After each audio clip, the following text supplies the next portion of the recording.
Mamlakatga keldik bugun. Mana O'zbekiston tovuq, mana Tojikiston tovuq de. Qo'ytasiz bo'lasiz.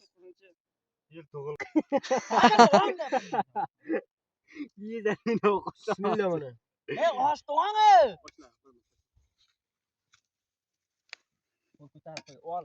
Bunday osh to'ylarda ham bo'lmaydi. O'zim maqtamasam.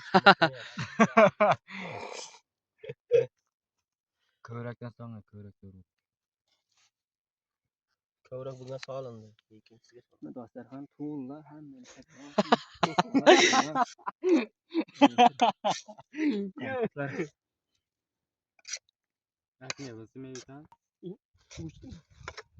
Sadaka yomon o'tal qilmoqda.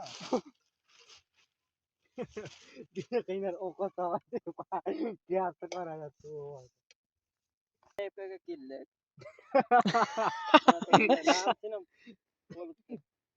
Bir qarab qo'y.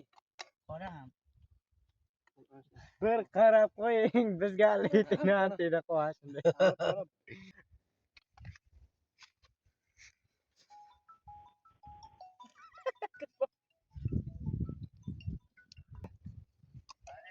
Ho'shmi?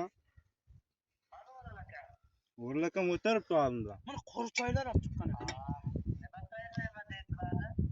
O'ylayapsanmi?